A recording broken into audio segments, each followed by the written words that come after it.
제가 먼저 1절 읽겠습니다. 야곱아, 너를 창조하신 여호와께서 지금 말씀하시느니라. 이스라엘아, 너를 지으신 이가 말씀하시느니라. 너는 두려워하지 말라.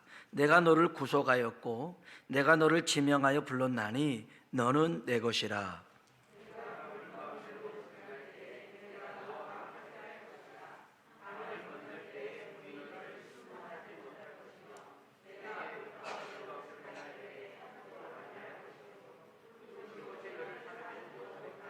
대전하는 여호와 내 하나님이요 이스라엘의 거룩한 이요 내 구원자임이라.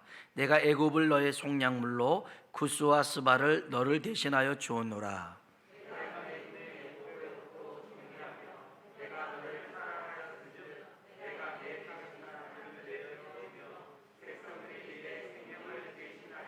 두려워하지 말라. 내가 너와 함께하여 내 자손을 동쪽에서부터 오게 하며 서쪽에서부터 너를 모을 것이며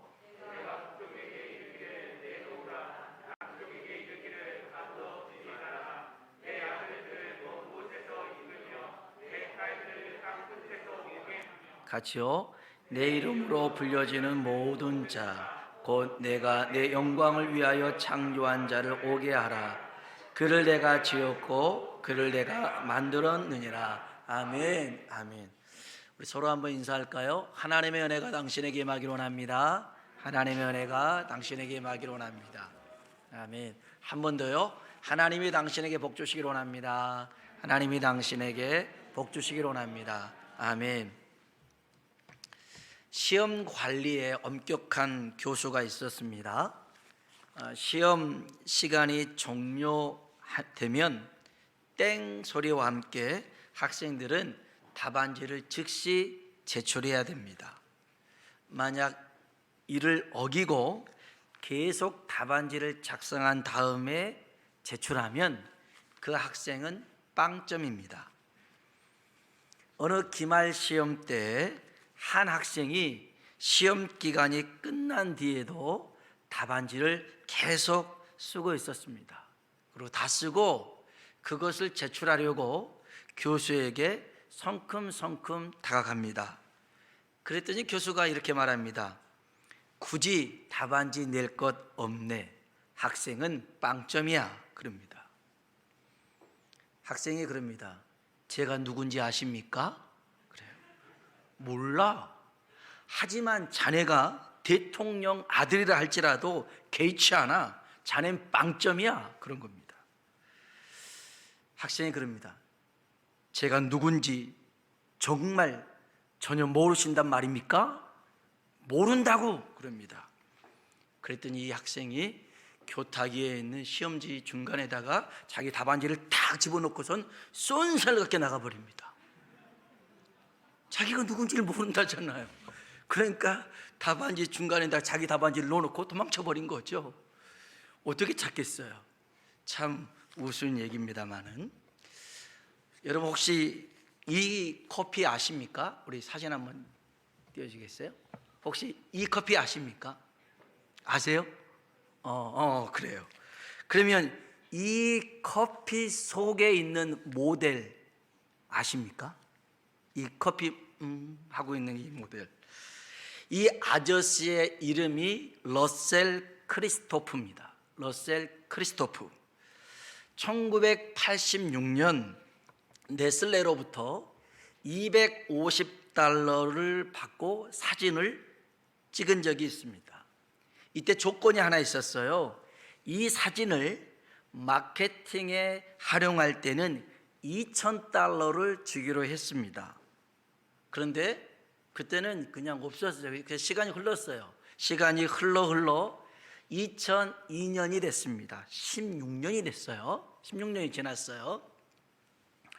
이 러셀 크리스토퍼가 식료품 매장에 갔는데 그 오지랖 넓은 아줌마가 그래요. 어머, 저기 그 라벨 사진과 참 많이 닮았어요. 그런 거예요.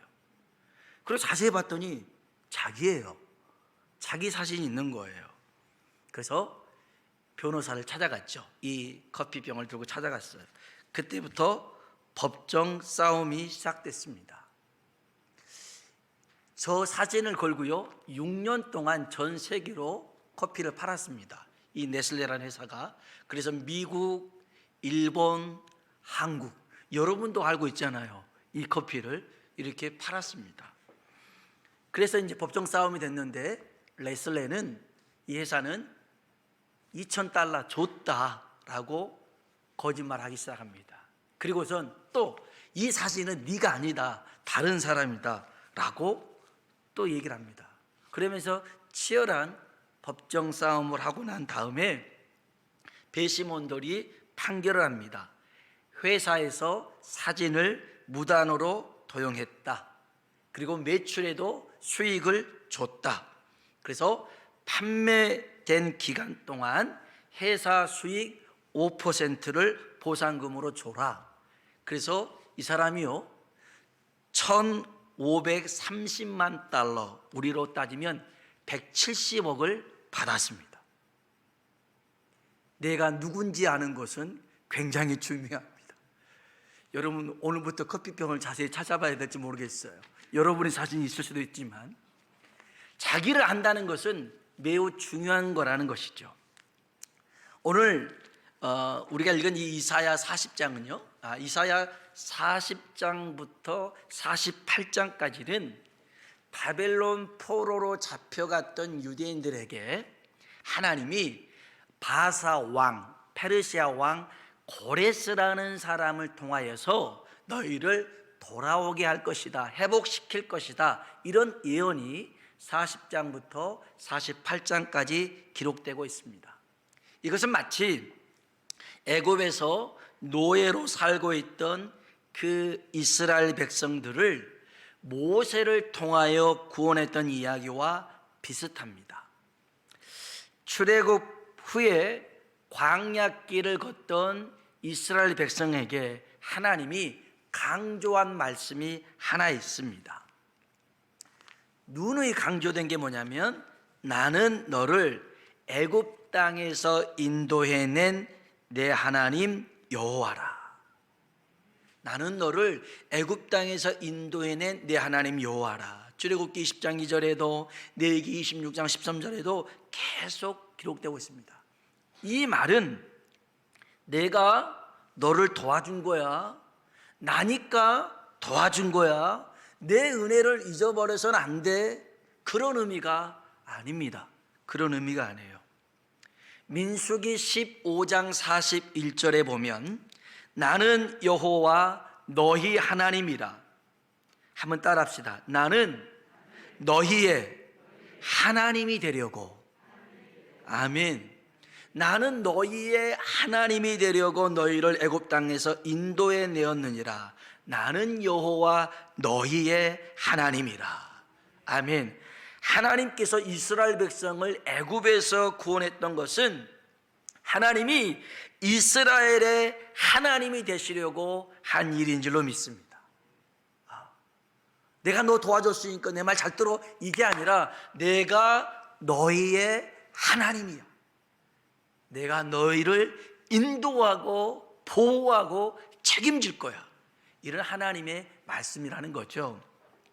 다시 이사야 말씀으로 돌아와서요, 왜 하나님께서 바벨론 포로로 잡혔던 유다 백성들을 자유케 하고 회복케 하시려는가? 이사야 43장 오늘 3절에도 대저 나는 여호와 내 하나님이요 이스라엘의 거룩한 이요 내 구원자임이라. 여기 11절에 보면 나 곧 나는 여호와라, 나 외에 구원자가 없느니라. 아멘. 이사야 44장 6절에는 나는 처음이요 나는 마지막이라, 나 외에 다른 신이 없느니라. 이사야 55장 5절 나는 여호와라, 나 외에 다른 이가 없나니 나밖에 신이 없느니라. 아멘. 하나님이 저 바벨론 포로로 잡혔다가 다시 돌아온 이들에게 하나님만이 유일하신 구원자라고 일러주고 있습니다. 여러분, 하나님만이 우리의 유일한 구원자인 줄로 믿습니다. 여기서 유일한 구원자라는 말은 성부 하나님, 성자 하나님, 성령 하나님, 이 삼위일체를 다 일컬은 말입니다. 자, 오늘 이사야 43장 1절로 7절 말씀 속에서 우리가 어떤 존재인지, 어떤 정체성을 가지고 살아야 되는지를 말씀하고 있습니다. 그 전에 먼저 우리를 구원하신 하나님이 어떤 분인 줄 알아야 되는데요, 1절 한번 읽어보겠습니다. 이사야 43장 1절입니다. 읽어볼까요? 야곱아, 너를 창조하신 여호와께서 지금 말씀하시느니라. 이스라엘아, 너를 지으신 이가 말씀하시느니라. 너는 두려워하지 말라. 내가 너를 구속하였고 내가 너를 지명하여 불렀나니 너는 내 것이라. 아멘. 아멘. 우리를 구원하신 하나님은 우리를 창조하시고 우리를 지으시고 우리를 구속하시고 우리를 지명하신, 선택하신 하나님인 줄로 믿습니다. 여러분, 하나님이 나를 만드셨다 믿으십니까?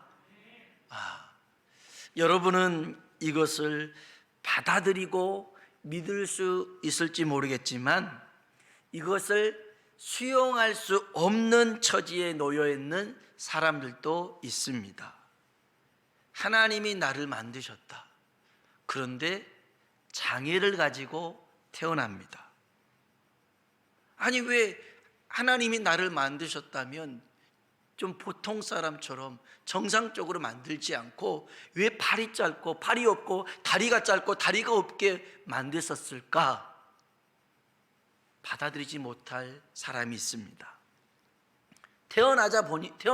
태어났는데 먹을 것이 없습니다. 태어난 곳이 빈민가입니다. 쓰레기 더미를 헤집어서 먹어야 되는 그런 사람이 있습니다. 이런 사람에게 내가 너를 만들었다, 이게 의미로 다가오질 않아요. 태어나자마자 전쟁통에 가족 모두를 잃었습니다. 태어나자마자 사고가 났어요. 교통사고가 났어요. 온 가족을 잃었습니다. 이런 상황에 놓여 있는데 하나님께서 나를 지으셨다, 하나님께서 나를 선택하셨다. 여러분, 이게 믿어지겠어요? 믿어지겠어요? 힘겹게 버티고 살아갑니다. 견딥니다. 참습니다. 인내하며 살아갑니다. 그런데 도무지 이 상황이 나아질 기미가 보이지 않습니다. 살 길이 없습니다. 살 소망이 없습니다. 그런데 하나님이 나를 지었다고요? 나를 선택했다고요? 이게 믿어지겠냐는 거죠. 우리는 아멘을 했지만 그렇지 못할 사람들이 많죠. 그런데 성경에 보니까요, 우리를 구원하신 하나님이 어떤 하나님이냐면, 우리 42장을 볼까요? 42장입니다. 1절 한번 읽어보겠습니다. 내가 붙드는 나의 종, 내 마음에 기뻐하는 자, 곧 내가 택한 사람을 보라. 내가 나의 영을 그에게 주었은즉 그가 이방의 정의를 베풀리라. 아멘.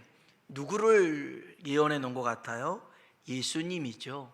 내가 붙드는 나의 종, 내 마음에 기뻐하는 자, 내가 택한 사람을 보라. 내가 나의 영을 그에게 주었은즉 그가 이방의 정의를 베풀리라.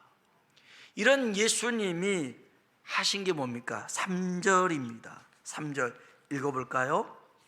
상한 갈대를 꺾지 아니하며 꺼져가는 등불을 끄지 아니하고 진실로 정의를 시행할 것이며. 아멘.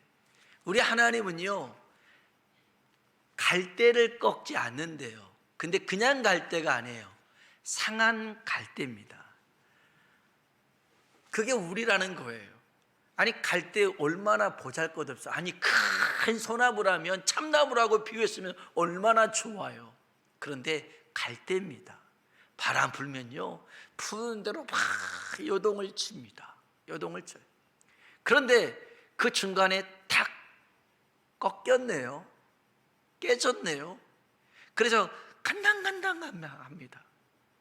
그러면 이 아무짝에 쓸모없는 이 상한 갈대 그냥 꺾어서 버릴 수 있잖아요. 그런데 하나님은, 우리 주님은 상한 갈대도 꺾지 않는 하나님. 등불이 있습니다. 근데 등불이 꺼져갑니다. 우리 장로님 권사님들 아시겠지만 옛날에 호롱불 같은 거 간당간당간당 합니다. 금방이라도 꺼질 것 같습니다. 그런데 그런 꺼져가는 등불도 끄지 않는 하나님이 우리 하나님이신 줄로 믿습니다. 하나님은요, 우리를 버리지 않습니다. 이따가도 얘기하겠지만 하나님은요, 우리를 사랑하신 줄로 믿습니다. 사랑하십니다. 우리는 이해하지 못합니다. 왜 이런 상황이 우리에게 다가왔는지, 왜 태어나자마자 이런 상황을 맞닥뜨렸는지.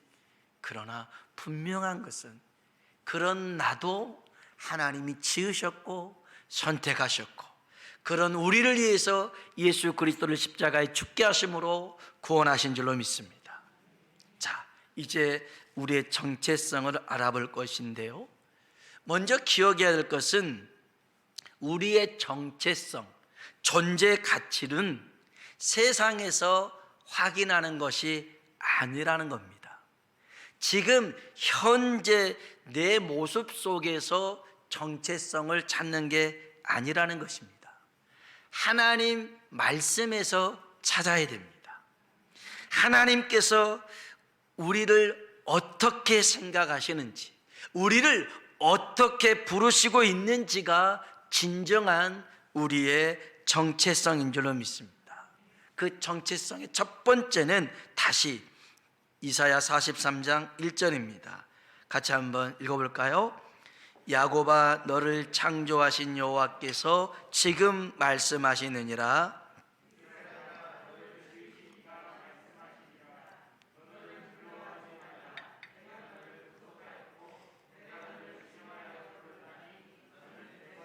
아멘, 아멘.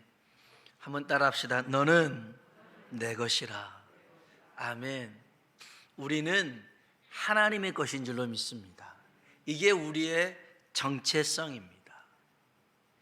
비록 약하고 부족해도, 그리고 다른 사람들과 비교해보면 한없이 보잘것없어 보이는 존재라 할지라도 하나님은 우리를 부끄러워하지 않습니다. 우리를 사랑하시고 아끼시는 줄로 믿습니다. 4절 한번 볼까요? 4절 읽어봅시다. 내가 내 눈에 보배롭고 존귀하며 내가 너를 사랑하였은즉. 아멘, 아멘. 하나님의 눈에는요, 내 눈에 보배롭고 존귀하며 내가 너를 사랑하였은즉. 아멘. 하나님의 눈에는 우리가요, 보배로운 존재로, 존귀한 존재로 보이는 줄로 믿습니다. 다른 사람 눈에는 그렇게 안 보입니다. 제가 고향교회에 있을 때, 제가 이제 학창 시절이었는데요, 저보다는 한 서너 살 나이 적은 학생이 있었어요. 근데 이 친구는 정신질환을 좀 앓았던 친구예요. 그리고 키는 그 엄마 아빠가 선생님이셨거든요. 학교 선생님이셨는데, 그리고 또 학생회도 그 교회 내에서도 선생님을 하셨던 분입니다. 근데 그 아이는 키가 커요. 남자아이인데. 그런데 정신 연령은 정말 단 5살, 4살도 안 돼요. 근데 키도 저보다 큰데 이 큰 아이를 데리고 매주마다 교회에 오셨어요. 매주마다 교회에 오셨어요. 남부끄러운, 모르겠어요. 지금은 좀 우리의 그 장애인에 대한 그런 인식이 많이 개선돼서 그럴지 모르겠지만, 지금부터 한 30년, 40년 전에는 그 부끄러운 일이었어요. 그렇게 다 생각들 했어요. 그래서 감추려고 그랬어요. 그리고 다른 사람들이 막 수근수근거리고 손가락질하는 그런 시기였어요. 그런데도 이 부모는요, 그 아들을 부끄러워하지 않았어요. 데리고 갔어요. 그리고 같이 예배인데도 막 이러기도 하고, 그 다음에 이 다 큰 녀석이 그냥 길거리에 아무 데다가 그냥 앉아서 소변도 보고 막 그런 아이였어요. 그런데 제가 그 분들을 봤을 때 단 한 번도 이 아이에게, 모르겠어요, 집에서는 어쩔지 모르겠지만 교회에서 한 번도 야단을 친 적을 본 적이 없어요. 다 그냥 부드럽게 얘기할 뿐만 아니라 머리를 쓰다듬으면서 내 사랑하는 아들 고마워 칭찬해 주는 거. 어떻게 그럴 수가 있을까 생각을 했어요. 그런데 오늘 말씀에 비춰보면 다른 사람의 눈에 비춰봤을 때는 참 보잘것없어요, 형편없어요, 정말 부족한 존재예요. 그런데 하나님 눈에는 보배롭대요, 존귀하대요. 하나님이 그런 우리를 사랑하신다는 거예요. 여러분, 사랑하면요 다 좋아 보입니다. 다 예뻐 보입니다. 그래서 그냥 서로 연인들이 사랑하며 사는 것 같아요. 전혀 안 어울리는 커플인데 어떻게 사랑하니까 좋아 보이고 예뻐 보이는 거예요. 여러분, 하나님이 우리를 사랑하시는데, 하나님이 우리를 내 것이라고 말씀하신 줄로 믿습니다. 우리는 하나님의 것입니다. 누가 뭐라 한다 할지라도요, 하나님이 아끼고 사랑하는 존재인 줄로 믿습니다. 우리가 하나님의 것이라는 말은 또 다른 말로 하면 우리는 내 것이 아니라는 거죠. 하나님의 것이라는 겁니다. 고린도전서 6장 19절로 20절에 보니까 너희는 너희 자신의 것이 아니라 값으로 산 것이 되었으니 그런즉 너희 몸으로 하나님께 영광을 돌리라. 아멘. 우리 게 아니래요.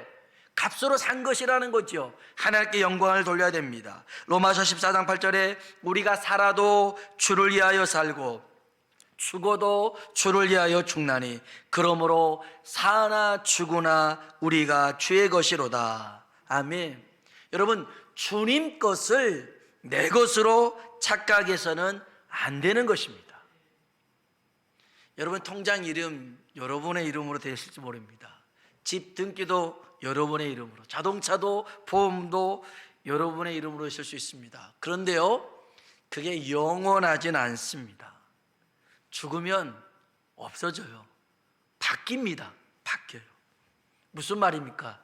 이런 모든 것들은 잠시 우리에게 맡겨주신 거라는 거죠. 내 것으로 착각하며 살지 말라는 거예요. 우리의 모든 것은 다 하나님의 것인 줄로 믿습니다. 여러분의 돈 지갑도 하나님 것이죠. 근데 우리는 그걸 이제 가지고 내 주머니 내 것이에요. 아니에요. 사실 우리가 살아가는 모든 순간순간이 다 하나님의 것입니다. 그러면 하나님의 것인 우리가 어떻게 살아야 돼요? 여기 한번 7절, 이사야 43장 7절입니다. 같이 한번 읽어보겠습니다. 내 이름으로 불려지는 모든 자 곧 내가 내 영광을 위하여 창조한 자를 오게 하라. 그를 내가 지었고 그를 내가 만들었느니라. 아멘. 내 이름으로 불려지는 모든 자 곧 내가 내 영광을 위하여 창조한 자. 우리는 하나님의 영광을 위해서 창조된 사람인 줄로 믿습니다. 요즘 대선 선거 운동을 합니다. 근데 전국 곳곳에 이재명 후보가 있습니다. 윤석열 후보가 있습니다.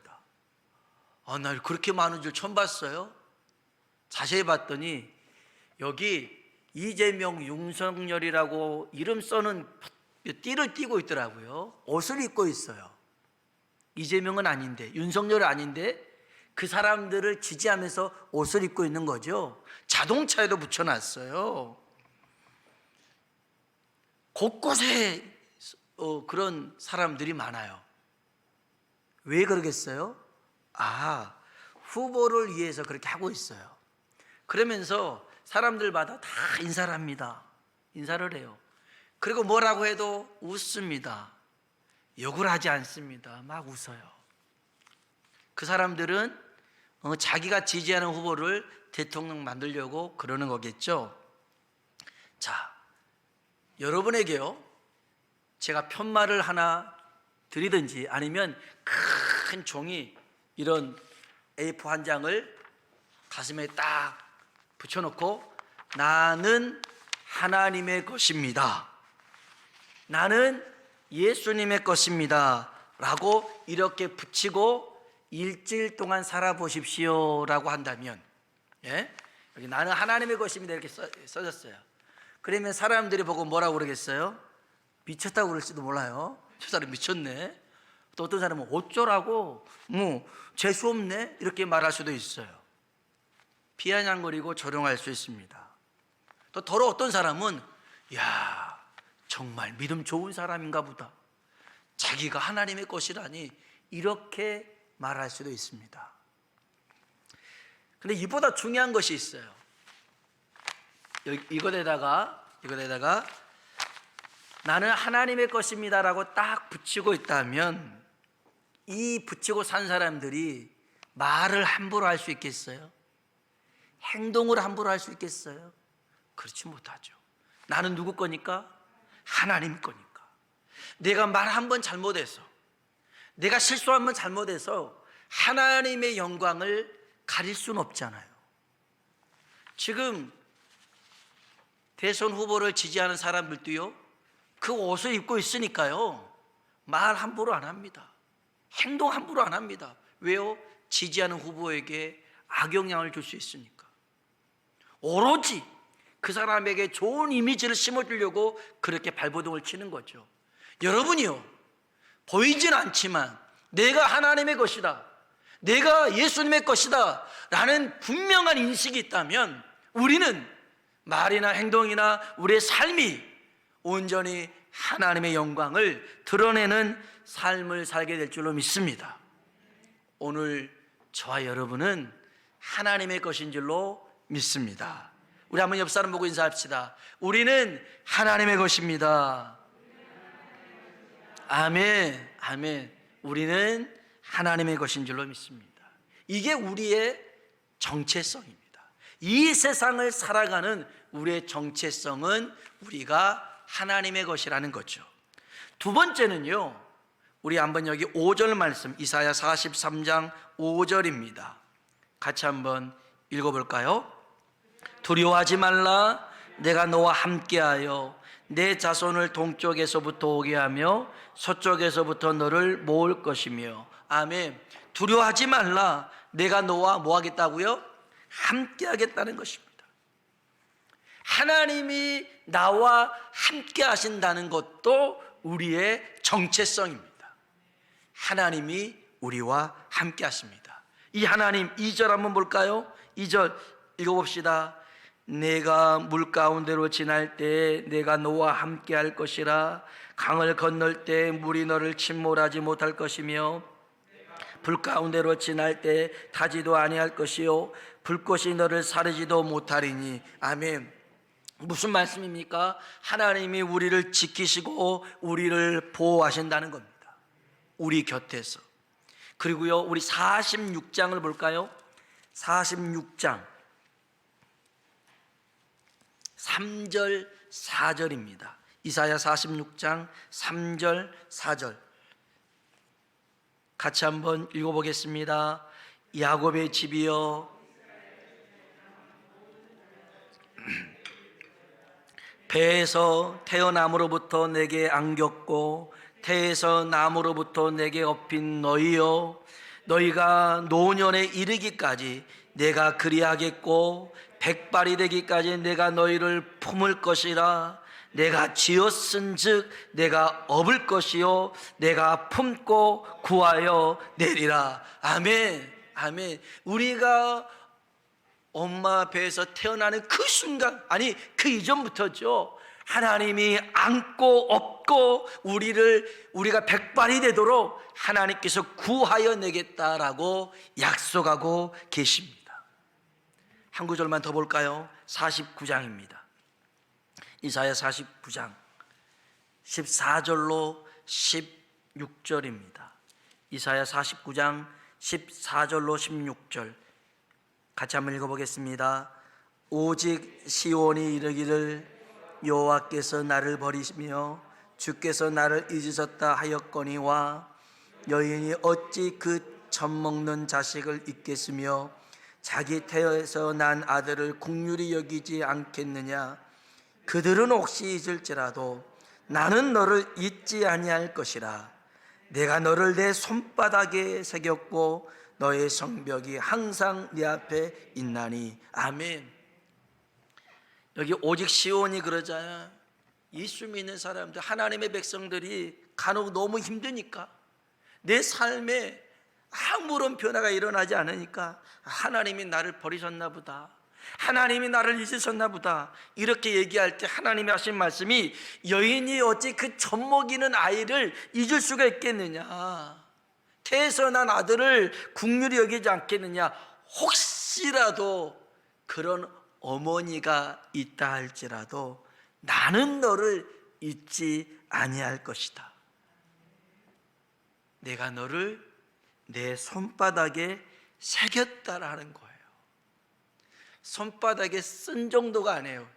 저도 가끔 어렸을 때 학교 그 과제물을 손바닥에 쓴 적 있잖아요, 그죠? 그러면은 다음날 아침에 이제 금방 또 지워져 버려요. 준비물도 다 지워져 버려요. 쓴 것은 없어집니다. 근데 새겨 넣었어요.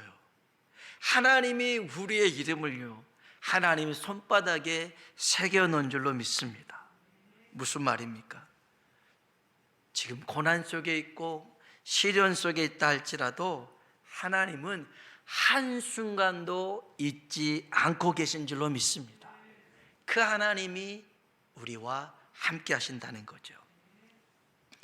어느 교회 예배 시간에 찬양을 인도하던 부목사님이 있습니다. 근데 찬양이 너무 은혜가 된 거였어요. 그 찬양은 너는 내 아들이라 오늘날 내가 너를 낳도다, 이 찬양이었어요. 너무 이 찬양 인도하면서 은혜를 많이 받았어요. 가끔 찬양 인도하신 분들이 우리 옆 사람에게 손을 내밀고 축복하며 찬양합시다 할 때가 있잖아요. 근데 이 찬양을 부르면서 이제 옆 사람을 보면 축복합시다 그러면서 너는 내 아들이라 그러니까 이 족보가 이상해져 버렸잖아요. 아니, 우리가 하나님의 아들인데 갑자기 옆 사람이 너는 내 아들이라 오늘날 내가 너를 낳았다도 하니까 이거 얼마나 웃긴 일입니까? 그래서 막 담임 목사님이 막 부르지 마라 그래도 너무 신칠해가지고 그냥 옆 사람 보고 막 했다 하더라고요. 근데 저는 이 그 부목사님의 마음이 헤아려져요. 정말 하나님이 나를 하나님의 자녀로, 하나님의 백성으로 삼아주신 것이 얼마나 귀한데, 얼마나 귀한데. 좀 우리 이것을 좀 알자고요. 그렇게 세상 그 하나님이 나를 자녀 삼아주시고 나를 사랑하신 것을 좀 믿고 살아가자고요 라고 했던 것 같아요. 여러분, 우리 모두는 하나님의 것인 줄로 믿습니다. 그게 우리가 세상을 살아가는 정체성이고, 또 하나 하나님은 항상 우리와 함께 하신 줄로 믿습니다. 우리를 절대 잊어버리거나 기억 못하시지 않습니다. 끝까지 하나님이 우리를 책임지십니다. 그 하나님을 온전히 신뢰하며 살아가는 우리 모두가 되길 주의 이름으로 축원합니다. 기도하겠습니다. 우리를 지으시고 우리를 구원하시고 우리를 선택하신 그 하나님이 우리가 하나님의 것, 내 것이라고 하나님이 일러주고 있습니다. 내가 하나님의 자녀라는 것입니다. 비록 힘겹게 살아도, 약하게 살아도, 병에 걸렸어도, 넘어지고 쓰러졌어도 하나님이 우리를 부끄럽게 생각하지 않고 내가 너를 보배롭고 존귀하게 여기노라, 너는 내 사랑하는 아들이라고 말씀해 주시며 내가 세상 끝날까지 너와 함께 있으리라 말씀하십니다. 오늘 우리가 이 말씀을 굳게 붙들고 어떤 상황을 만나도 어떤 일을 겪게 돼도 이 하나님 굳게 붙들고 나아가는 우리들의 믿음이 되게 해달라고요. 우리 다 같이 말씀을 붙드시고 주님 이름 한번 부르고 기도합니다. 주여